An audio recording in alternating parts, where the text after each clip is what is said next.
Think a luxury trip to Italy or Switzerland is out of your budget? Think you have to be rich to shower on a plane? Think again. Listen up to hear about Jess's recent trip to Italy and mine and my mom's recent trip to Switzerland. We were living the lifestyles of the rich and famous for pennies on the dollar thanks to points and miles. Welcome to the Travel Hacking Mom Show. We are three moms who've discovered how to leverage credit card welcome offers to get hundreds of thousands of dollars in travel expenses for nearly free. We've used credit card points and miles to take vacations to places like Hawaii, Paris, Greece, the Maldives, Italy, and so much more. And the best part? We each still have an 800 plus credit score. Imagine being able to book a vacation without having to check your bank account. It's totally possible, and we're here to show you how. Hey, I'm Alex. And I'm Pam, Alex's mom. And I'm Jess. We are travel hacking moms. So I recently returned from an amazing trip to Italy with my husband, and Alex and Pam returned from Switzerland. Both of these trips involve a flight out of Milan that we're going to get to in a bit, but we can't wait to give you all the details of how we got our flights and hotel stays for nearly free thanks to credit card points and miles. So I'm going to kick it off with flights for how we got to Italy. So we are based in Houston, and I knew that I wanted to fly the Emirates Fifth Freedom flight from JFK to Milan. And for those who don't know, a Fifth Freedom flight is basically a flight that goes between two countries that aren't the airline's home country. So in this case, Emirates is based in the United Arab Emirates, but they are flying between the US and Italy. So that's why it's called a Fifth Freedom flight. So I knew I wanted to fly business class on that flight. So I had to get from Houston to JFK. The only airline that flies direct from Houston to JFK is JetBlue. So last year I opened a JetBlue business card, and I think the welcome offer was 80,000 JetBlue miles. And that was enough. That was more than enough. I think that our flights were only 12,000 miles total for both of us each way. So like 24,000 miles total round trip. So we flew from Houston to JFK on JetBlue, and we got there, which is called a positioning flight because we are positioning to New York so that we can take that flight. I think we got there like 7 or 8 hours before our Emirates flight. The Emirates flight didn't leave until that evening. So was that like the only flight option, or were you just like, I want to get there early so I don't have any issues? Because, if you're doing a positioning flight, you've got to account for what if there's a delay or anything like that. So was that like purposeful that you gave yourself that much time? It was both, because there was only one flight to JFK, one nonstop flight. I'm all about the nonstop flights when they are an option. So that was the only nonstop flight option to JFK, but also I like to give myself at least 4 to 5 hours if I am flying out the same day. Another option would have been we could have flown in the night before and stayed the night, but with 7 hours, I figured that was enough to where we didn't need to fly in and stay the night beforehand. So we flew there, got there way too early. I think we were able to get into the Emirates lounge like 3 hours before our flight, but still that gave us 3 or 4 hours to kill between when we landed and when we could get into the Emirates lounge. So we went to the TWA hotel, which is connected to JFK, and just hung out there at the little lounge that they have there and just sort of killed our time there. So from there, we flew on Emirates from JFK to Milan. We paid 72,500 Emirates miles for that flight. It has since gone up to 87,000 miles for business class. So I know that sounds like a lot. Emirates is a transfer partner of all 4 major banks. And so it is pretty easy to rack up Emirates miles because all the flexible currencies transfer 1-to-1 to Emirates. So that is how we did it. Alex and Pam, why don't you tell us about how you got to Europe? First, Jess, I want to know what you thought about Emirates business class, because I flew them from LAX to Dubai.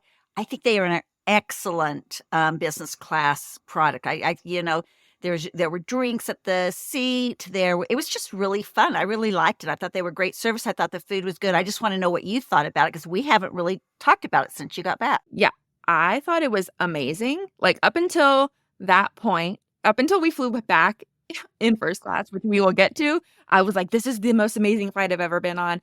So with Emirates, they have an onboard lounge so it's a double-decker plane. And so economy and premium economy are on the lower level, and then business and first class are on the upper deck. And so there's also an onboard lounge at the back of the upper deck that anyone in business or first class is able to visit during the flight once you're at cruising altitude. And so it was funny because the seatbelt sign went off and everyone got up and like ran to the lounge. And I was like, okay, I'm gonna give it a little while. So we ate and like gave it an hour for people to like get their excitement out and then go back to their seats. But I was totally fine flying business class on the way there because it's an overnight flight. So I was like, I don't want to spend points on first class when I'm going to be sleeping a majority of the flight. I wanted to like save first class for when I was awake and could really enjoy it.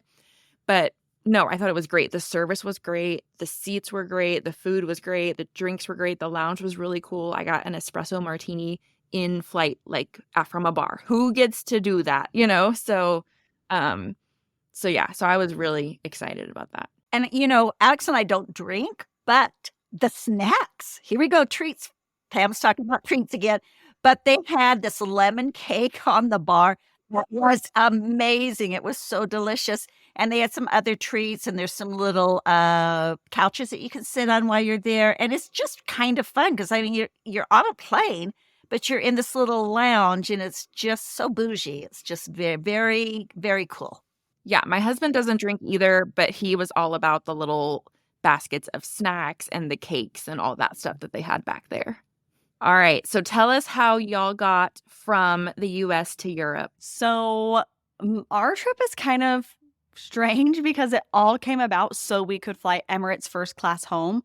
So I found availability from Milan to JFK on Emirates first. And once I booked that, I was like, okay, I guess we're going to Europe. Where are we going to go? And how are we going to get there? And so I got looking for flights, and we had decided, let's just go somewhere close to Milan so it makes flying out easy.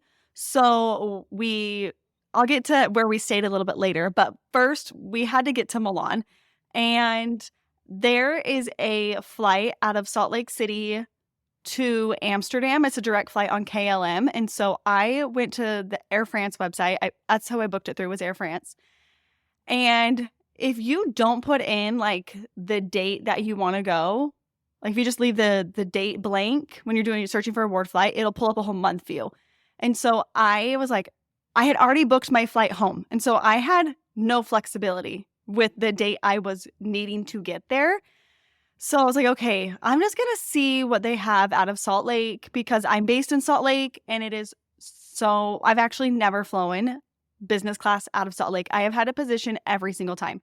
So I was like, I am going to see if I can find a flight out of Salt Lake. So I searched, did the flexible date search. The one day in the entire month of May where they had business class flights for 65,000 miles was the one day I needed. So we got so lucky. So I told my mom, like, let's book these flights. We'll just fly from Salt Lake to Amsterdam. Once we get to Amsterdam, we'll figure out how we're going to get to Milan. So that was so nice. We left at 9 p.m. And usually, like, my mom and I just kept talking about it because oftentimes we're positioning to the East Coast. And once you do that, like, you're leaving earlier in the day because like for you, you have to give yourself time. So we're getting there 4 to 5 hours early. We're hanging out at the airport for a long time. We're leaving, let's say it's New York, for example, you're leaving at, 10 at night. You're leaving pretty late. So you've had a pretty long day of just like getting to where you need to be to position. And so it was amazing. It was actually on Mother's Day. And I left my house at like 5:30, got to the airport, and I was like, oh my gosh, I actually told my mom, Jess is so lucky. This is like what she gets to do all the time because she gets to fly out of Houston, where it's like so many flights. So it was so nice. And so by the time, we left at like 9 p.m., we got to Amsterdam at like 2, and the flight is about 9 hours. So it was like the perfect amount of time to be able to eat your dinner, watch a movie, go to sleep, wake up, and eat breakfast on the plane. Because a lot of times if you're positioning from the East Coast, the flights are shorter. And so for me, it's always like, okay, do I watch a movie? I want to enjoy the flight, but I also like need to get sleep so I'm not miserable the next day on my trip. So it was so amazing because we got there in the afternoon and then you don't have to stay up for as long. By the time you get to your destination, it's like, okay, well, it's like time to go to bed. This is great. We did not deal with, I don't really feel like we dealt with any jet lag once we got to Switzerland. So it was amazing. And I am going to be looking for that flight and just crossing my fingers that I get lucky again because it was such a good flight, like just the timing wise. And the flight itself was nice too. What did you think, Mom? Oh, I totally agree with you 100%. That's my new favorite flight for business class, simply because you get that many hours. And I like to have at least 9 hours for business class so that I'm not stressed with needing to get to sleep. Or even on that flight, though, I didn't even wake up for breakfast. I slept so good. I thought that I can't remember what we had to eat. I remember we had the little delicacies, the 4 different things. The food was okay. I thought the service was amazing. I was very comfortable on the flight. And I am going to be exactly like you. I will be looking at that all the time for business class seats. The other thing that's nice is that Air France oftentimes has transfer bonuses for one of the different currencies. I think right now they might be doing, I know they're doing one. I think it might be from, don't hold me to this, but I think it might be from Amex. By the time this airs, that probably will be over though. But keep your eye out because they do like come around fairly often, even from like Chase or Capital One, other banks will do them too. And Air France is like Emirates, where all 4 banks transfer to them. So again, easy to rack up Air France KLM miles. Yeah, really, really is. And so we do have a post that we write every month that we try to keep up to date with all the current transfer bonuses. So whenever you're looking to transfer and find a flight, that's a great way, is to look and see if there's any transfer bonuses that makes your miles go a lot further. I will say, like, I didn't feel like the business class flight was the most comfortable business class flight. Like, it was fine, but like the seat was great, but it wasn't as comfortable as maybe some of the others. I think it wasn't my favorite business class flight, but it wasn't my least favorite business class flight. It was just a very solid business class flight, but the timing of it is what made it so great and not having to position.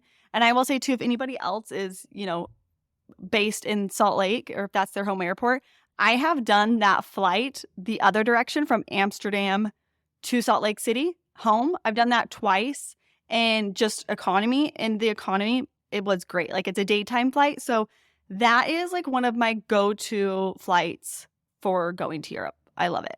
So once we got to Amsterdam, we had to get where we were going. Now, it was interesting because we had decided that we were going to go into Switzerland. Alex will explain more of that when we get to the hotel. And so we needed to get to Amsterdam to Milan. And that's where we got a shuttle that picked us up and took us into Switzerland. One of the things I love so much about points and miles is the ability to change and not lose a bunch of money. So we were looking at the weather prior to going. In fact, we kept asking Jessica, how's the weather in Lake Como? Because it looked like we were going to have a lot of rain. And Jess, they always laugh when I call her Jessica because she thinks she's in trouble when I call her that, but she isn't in trouble. I just sometimes do that. So anyway, but we were trying to figure out, should we go to somewhere else? Should we stay in Amsterdam? We were looking around and the weather was just not great anywhere. And finally we looked and it looked like it was clearing up a little bit in Switzerland. So we stuck with what we already had.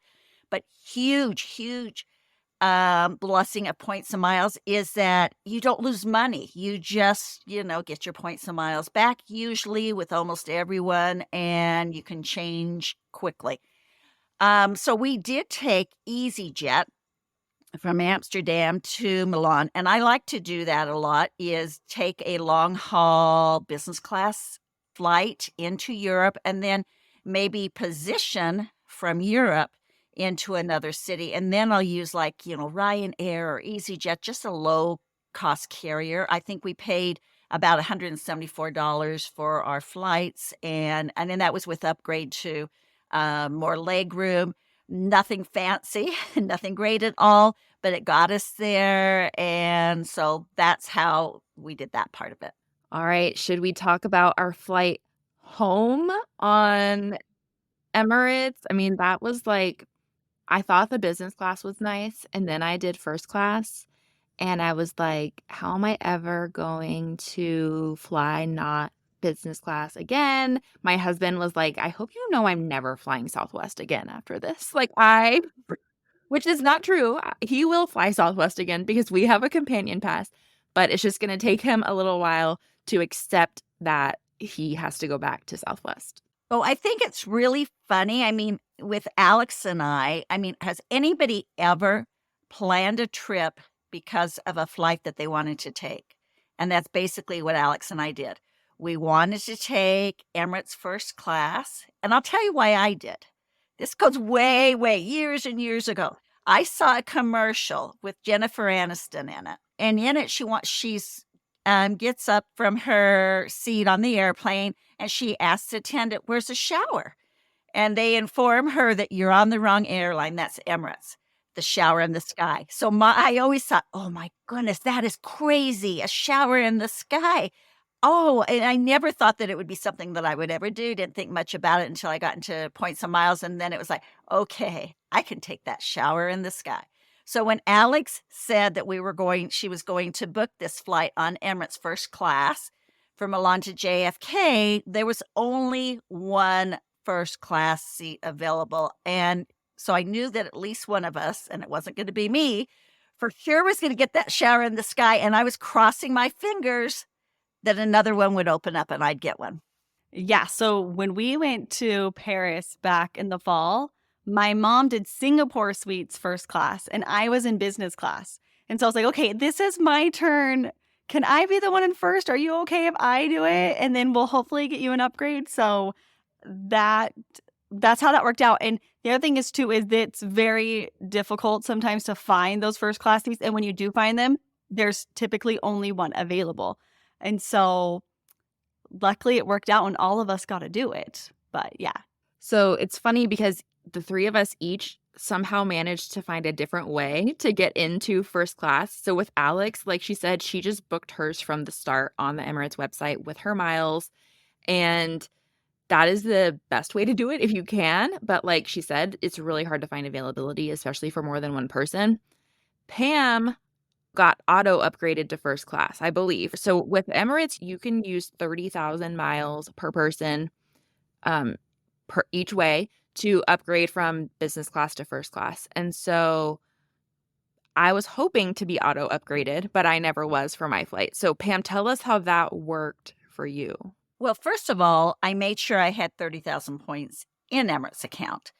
So that's a huge thing because you've got to have that. So I thought ahead. I made sure I had those miles in there. They had kind of shown me right from the beginning that there was a possibility. And I kept saying I wanted it and I had my points, my miles in there, and they would do nothing about it. Well, there was a little button that said, "Do you want to upgrade to first for 30,000?" I get and say, "Yes, I do." And it just didn't go anywhere. And you would see that like multiple times? Yes, a couple times. And I thought, okay, well, at least they're showing me that. And then we were laying around the pool probably 2 days before, and I saw it again, and I pressed it, and this time it continued through. And so I did my happy dance afterwards. I was really excited. I knew I was getting that shower in the sky. So with me, I also transferred. So it was me and my husband. There were two of us. So I transferred 60,000 miles from Amex to Emirates in the days leading up to it. You don't necessarily have to do that, but I had heard from people that like they waited to try and do it when they're at the check-in counter and then it wasn't instant. And so they didn't get the miles and they weren't able to upgrade. So I just played it safe, transferred them a few days before. And then at the check-in counter in Milan, I just said, we would like to upgrade to first class if there's availability. And she worked her magic and gave us seats for row 1. And so I was super excited. Were you nervous when you got to the check-in desk? Or like even on your whole trip, were you like, oh, I hope it works, I hope it works. And you're just like pins and needles? I mean, I was like, I hope it works, but I knew we had business class like worst case scenario, we had business class. Which is not too bad of the worst case, you know? Yeah. So I mean, I wasn't going to be devastated, but I was cautiously optimistic because I had been checking availability and like there were still first class seats available. So I was like, okay, we just have to beat everyone else who was at the check-in counter to get these first class seats. But Did your first class end up being full or no? Because ours had like 5 empty seats still. there were 2 empty seats. So there were some, but yeah, we got to the airport like 3.5 hours early because I was so paranoid that it was gonna book up with people before us. So that's what we did, and then the main just comparing the first. Well, how much did you guys pay for your tickets? So Pam and I. Because mine was 85,000 miles when I booked it, and now the price has gone up, so it's 102 if you want to book right into first. How did it work for you guys? Yeah, so Pam and I each paid 72,500 miles for business class, and then with the 30,000 on top of that to upgrade. Business class is now 87,000. Unfortunately, they devalued a bunch of their routes, including that one. But yeah, so it's now, if you want to fly JFK to Milan or Milan to JFK, it's 87,000 miles in business class each way. Did you guys book round trip flights when you did it? Yes. Okay, so it's typically for a little bit cheaper. But I didn't get it for cheaper because there has to be saver availability to get it for cheaper, and it's very hard to find saver availability. And then just comparing, I mean, like, okay, business class was amazing, but first class was on a whole nother level. Like, this service. I completely agree. Like, we walked back to go to the onboard lounge, and I was like, oh my goodness, business class stinks. Obviously, like, I was joking and still amazing, but I was like, this is a whole other level. First class was like kind of mind blowing. I mean, we each had like 4 flight attendants who were helping us in first class. They gave us pajamas and slippers. Obviously, like Pam said, we got to take a shower in the sky, and like the floor was heated. Did you notice that? The floor was heated in the bathroom. I'm like, I'm standing, and the bathroom is huge for an airplane bathroom. I mean, it was probably like 6 regular sized airplane bathrooms put together. Yeah. And then even the seat is just huge. Like, I feel like we have 3 windows we were on so my mom was sitting directly in front of me. We just had our own little seat. And so you're like, wow, I've got a lot of windows here. And it's just like there's a door that's shut, so you have like complete privacy. And I'm with you. Like, the service was unbelievable. Like, the girl we had, her name was Jackie, and she was like so cute. We loved her. We did. In fact, the amenity kits were really, really nice. You get full-size perfumes, and it was really nice. And she actually brought us back an extra man and women's amenity kit that we can give out sometime. And it was just, the food was really good. I know Alex tried caviar for the first time. Just loves it. I didn't like it. I'm not as fancy as Jess, apparently. Here's the deal. I can get chicken or fish on any flight. I can't get caviar on every flight. So I had my caviar with all the fixings and my Dom Perignon champagne, and I was just living my best life. I love it. Can we talk about the treats for a little bit? There is a little basket full of treats, and it's so cute. Everything, I love the little, we had jelly beans and the gummy bears, and then in the front part of the airplane, there were more of them, so I could take a few more, and it was just really cute. And then they would have some of the best desserts. I got an assortment of different desserts for one of my choices. And all the food was just really, really good. I had a filet, mashed potatoes, carrots. Everything was superb. Yeah, I had that filet too, and it was really good. And the mashed potatoes were really good. The other thing that I really like about when you fly first class with them is it's dine on demand. And so you can order your food whenever you feel like eating. It's not like, oh, okay, now we're serving dinner and this is dinner, or now it's time for breakfast, and so you better be up for breakfast. It's like you eat when you want to eat, and you eat as much as you want to eat. So that was really nice too. I kind of felt like she kept coming by and asking if I needed anything, and I almost was like, well, I guess maybe I should get something else. I got to like take advantage of this opportunity. But I was like, I'm full. I don't really need anything. But I love too, like they have a little menu that's for like, it's on a little cute paper of like a popcorn for like your movie night. And I ordered popcorn and I had my drink and it was just really cool. And like there's really nice big screens for your entertainment. So it was I was like when we got to the lounge, so there's a lounge at the Milan airport for business and first class flyers. And we got there and I told my mom, it hasn't even started yet and I'm already sad that it's going to be over. Because it was such like a bucket list experience Yeah. that it was like, I don't know, bittersweet because you're like, oh, I'm crossing on my bucket list, but it's going to be over. No, I was gonna say it makes going home a lot easier when you, like, still have that to look forward to, because normally I'm like, "I don't wanna leave," but I was like, "I do wanna leave because I wanna go on Emirates first class." That's totally how I felt too. But it's really kind of amazing because it is a lot of points. But when I think that it is a sign up, it's one credit card sign up for the Platinum Personal or American Express Platinum Personal or Business, I'll do it again. I don't think that this is something that it will be a one-time thing. I think that I'll try to do that again because leaving from Milan is just really easy if you're going anywhere in Europe. So it's something that I don't think will be a one-time shower in the sky for Pam. I would say too, if you're wanting to, do a flight like this, I would recommend doing it on the Milan to JFK route, just like all of us did, because otherwise you're going to be spending your time sleeping if you're doing it from JFK to Milan. So that will just make it so you can enjoy the whole experience a little bit more. Yeah, totally agree. Okay, well, let's get into where we stayed. I mean, we could have just flown. We just obviously loved it, and that was as much fun as being somewhere, but we did go some pretty fun places. So Jess went a place that I've been before and absolutely loved, and just tell us all about the Grand Hotel Victoria in Lake Como. It was amazing. It was inspired by Pam. Got to give her a shout out. Her blog post is what got me hooked on Grand Hotel Victoria. It is located in Menaggio on Lake Como. So to get there, you can take a train from Milan, but it involves like taking a train, taking another train, then taking a ferry, and then climbing up a hill. And I was like, I'm not doing that after an overnight flight. That just sounded terrible to me. So we actually booked a private transfer through Lake Como Transfers, and they picked us up at the airport, took us there. Super easy, super great service. So that is how we got there.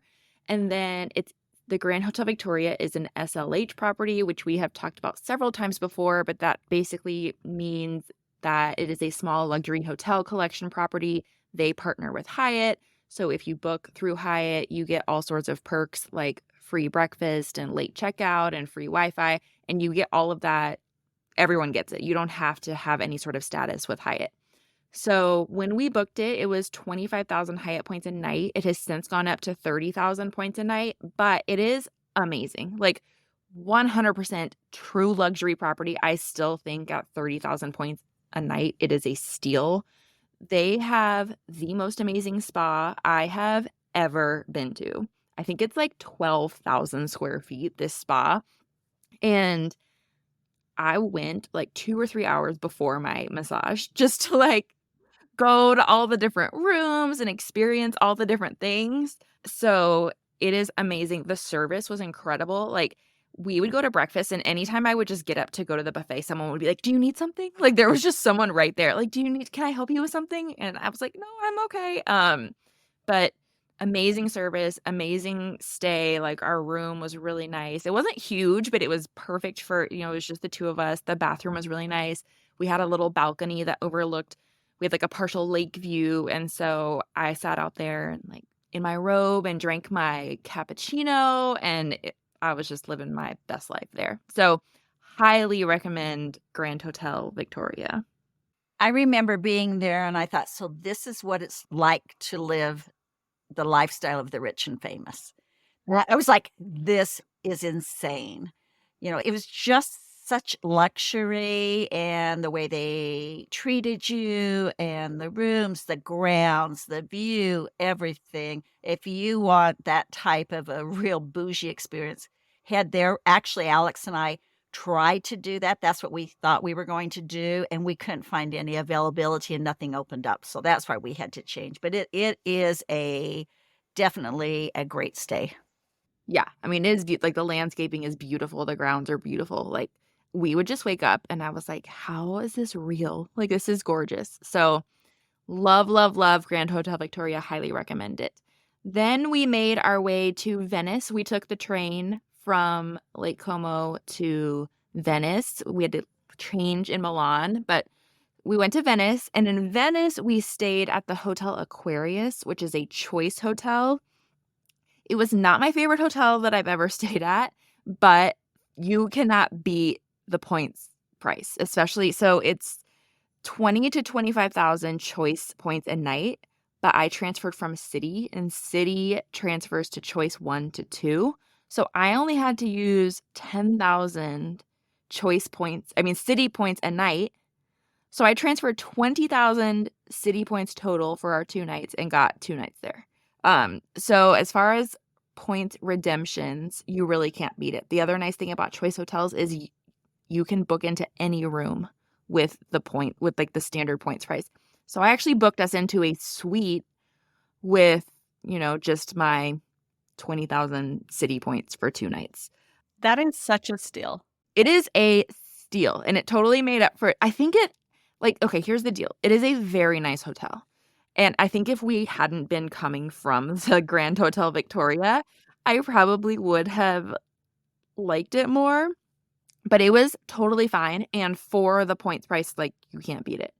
It's a little bit removed from like the action, which for us was fine because it was like a little bit of a quieter area of Venice. But if you want to be like right in the middle of all the really popular spots, then you might not want to book it because it's a little bit of I think it's like a 20 to 30 minute walk to the main area. But it rained the entire time we were in Venice. And so we were having to navigate the really narrow streets with umbrellas.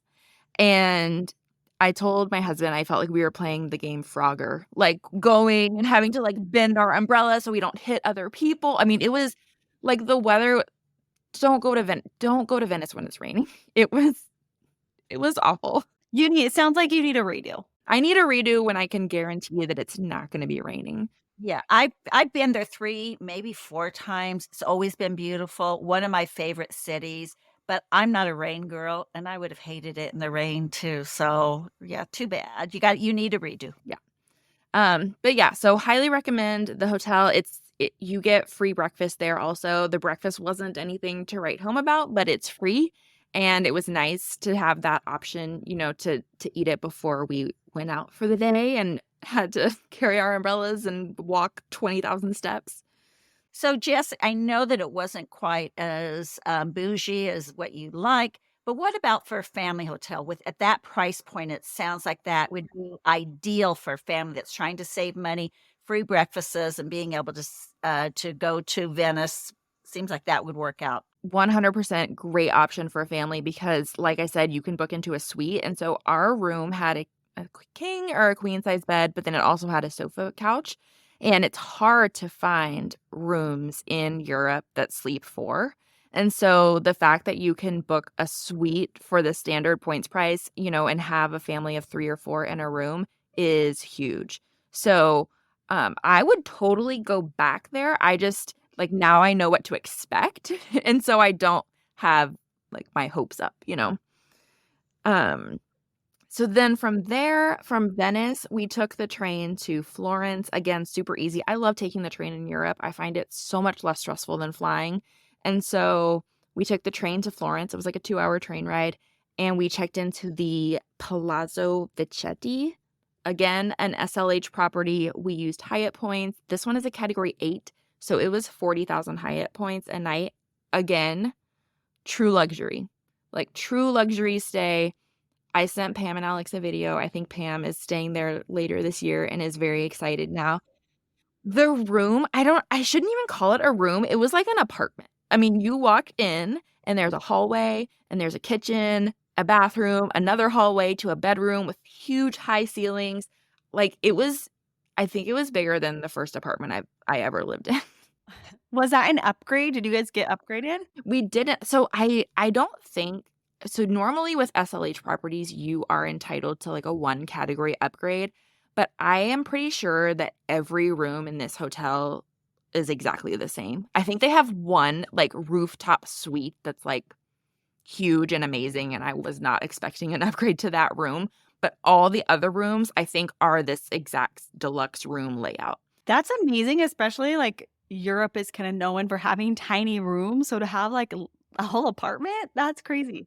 Yeah, I mean, it was like we walked in and I was like, "Oh my gosh." It was amazing. So yeah, 40,000 points a night, but the location in Florence was excellent. Like it was right in the middle of everything. And so it was like we got there and this is how you know it's luxury. Like we got there and the guy was like, "Here, have a seat on the sofa. I'm going to like pull up a chair and show you on this map where we are," and like brought us a glass of prosecco.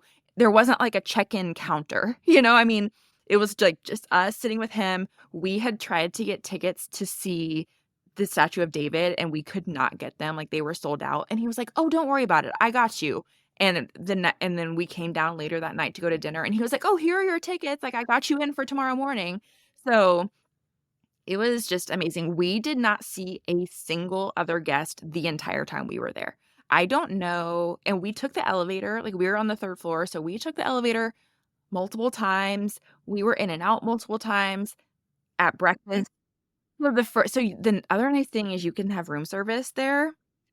So they have a breakfast room that you can go to, or they have room service. So our first morning we went to the breakfast room, didn't see a single person, but room service is my love language. And so the next 2 mornings we just ordered room service, and you just order it the night before. Like they have a little form you fill out, you tell them what you want, and then they just show up at the time with your breakfast. So, but yeah, didn't see like I felt like we had the entire hotel to ourselves. I would go back there in a heartbeat. Ooh, you got me excited. All right, so why don't y'all tell us about where you stayed in Switzerland? Yeah, so we stayed at the Villa Orsolina, and similar to you, we opted not to use a train because it just was going to be kind of a long day, and we didn't have a whole lot of time. We were only there for 3 nights, and so we're like, okay, we just got to get there. So we booked a private transfer. Mom, did you book it through the same people as Jess did? No, I think it was different. Okay.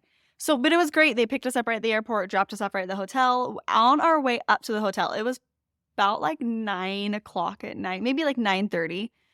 And I get a call on my phone from the hotel, and they're just said, "Oh, hi, Mrs. Payne. We're just wondering what time you think you'll be here. Dinner closes at 10, and we just wanted to see if you were going to be here for dinner." And I asked him, I'm like, "Do you think we'll make it?" And she's like, "Yeah, we should make it." So I'm like, "Okay, yeah, we would," because we're like, we needed to eat. We were really hungry at this point. So we're like, "Yeah, we would love to eat dinner once we get there. We'll be there, just before 10." And so we pull up to the property, and it's small. It's very like small boutique hotel. And there is the waiter standing in the lobby. We get in there and he's like, "Oh, hi, like welcome." And then there's like the girl at the desk. And as we're like checking in, she's like, "Just leave your luggage right here." He handed us menus, took us back around. It was like 9:58 when we got there.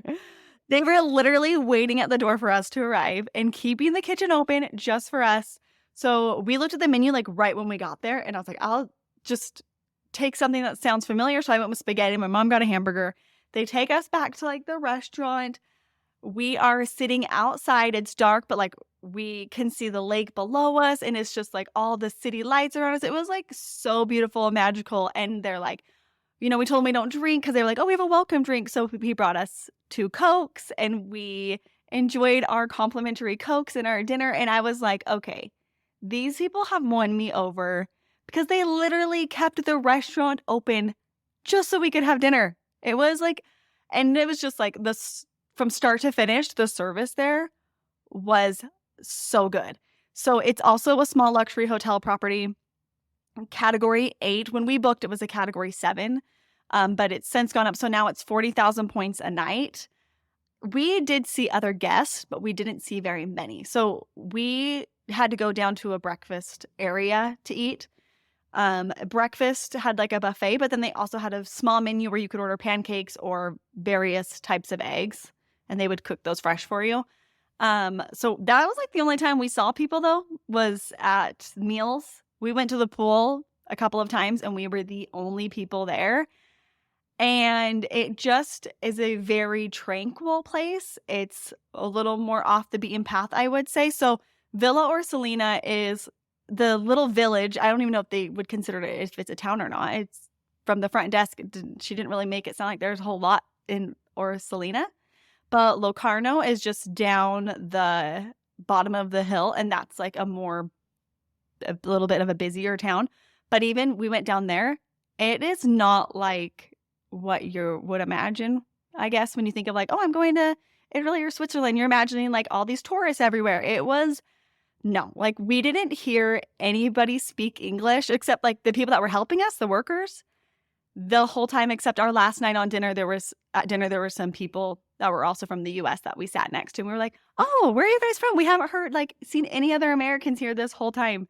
So if you want someplace that's, off the beaten path, not as busy as some of the more popular places, but still like just absolutely beautiful, and you just want like a relaxing stay, I think Villa Orsolina would be perfect. It's just right across the border from Italy, so it's not very far. It's very much like a mix of the two countries, I felt like. What did you think, Mom? I think so too. And having been to Lake Como, I felt like it was fairly similar. I love Lake Como, and I miss being able to go around the corner to get my gelato and a few little things in Menaggio, but it was gorgeous. I think the word that we kept saying over and over again was serene. If you want a serene, tranquil trip, that's the place to go. We did go take the gondola up, got even better views of the city. We took the funicular. We went down to the city is it Locarno, Alex? Okay. We went down there and then took the funicular back up, went to a church. It was pretty chill. And sometimes that's kind of a nice break for me because we travel a lot, to just have a chill trip. We did get a massage one day that was the best massage. We both wanted to take Philomena home with us. It was incredible. And then the next day we had done some stuff, and we thought, well, I wonder if Filomena's got some time in her schedule again. And we thought, should we get another massage? And then we started thinking about how much we save on points and miles. And we thought, what would Jess do? And we booked another massage. Well, it was like, we won't ever see Philomena again. And she was the best massage ever. So and it actually started raining that afternoon. So we're like, this is the perfect way. And it was our last day. So we got our massage. Afterwards, we went back up to our room, ordered room service for dinner, sat there in our robes, and ate our room service dinner. Like our room had like a nice king bed and then like a little seating area with two nice chairs and table. And we just sat there overlooking the lake. And it was like the perfect way to end our trip there. When you're spending $0 on your luxury hotel stay, you can splurge for a massage or two. So Jess approves. We knew you would. So we hope that both of these trips showcase all of the possibilities when it comes to points and miles. You may think luxury trips to Italy or Switzerland are out of your budget or too good to be true. But we're here to show you that they are very possible thanks to travel hacking. Sign up for our free masterclass, How to Start Traveling for Nearly Free, at the link in the show notes to get started. Thanks so much for listening to the Travel Hacking Mom Show. Make sure to hit the subscribe or follow button from wherever you're listening so you never miss an episode. Want to start jet setting even faster? Follow the links in the show notes to learn about everything we discussed in today's episode. And to stay connected and follow along, follow us on Instagram at Travel Hacking Mom. We can't wait to see where in the world points and miles take you.